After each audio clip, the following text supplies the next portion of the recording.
actually a heartbreaking tale from the monster's perspective of, for me, it was a moment in my daughter's life. I was looking at her one day. She was like the perfect age for me, for a child that's probably 3 years old.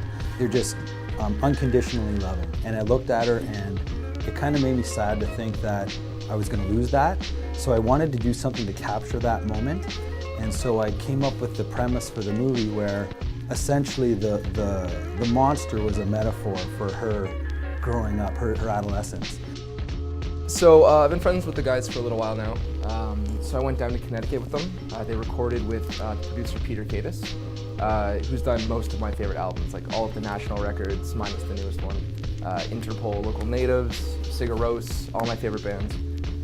So they somehow, through I don't know what kind of stroke of luck, but got the opportunity to go down and live with them for a couple months. So I went down with them. And they also did additional recording in Brooklyn with Gus Van Gogh, who's done Colorado and the Stills records. So yeah, that's just kind of how it came about. We were just friends. They really wanted someone to document it because they were really thrilled about working with Peter. So they asked me and spent 3 months living with them. Well, the film is about the making of an album. He came with me as we were leaving, and he asked to see the control room. And so we went in and he saw this really sexy 48-track console. And he looked at me and he said, "Son, I've got one album left in me." That was the moment that set things going. It's a short documentary about essentially my adolescent years and a lot of people's adolescent years that were spent at on the corner of Queen Bathurst at the Big Bop concert venue, which is now no longer there. It was a disgusting, awesome place.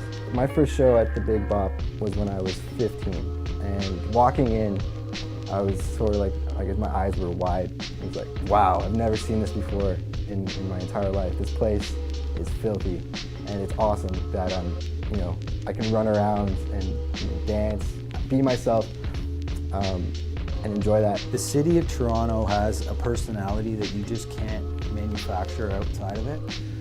You can't go to Oakville, you can't go to Unionville or Barrie or Hamilton and have that same demographic, the same friendly, well, they do have friendly attitudes, but it isn't the same. You know, the walkability, the shops, the food. Some of my best friends aren't even Canadian, but they live in Toronto. They're from Bermuda or they're from Vancouver. So I'm happy to get home whenever I can. It's a great city though, amazing culture, amazing people. The music scene is just thriving, the film scene is thriving.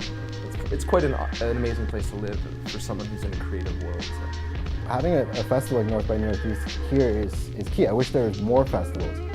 To see it with 250 of your peers, people laugh together and they cry together and they celebrate the film together. That's a wonderful experience.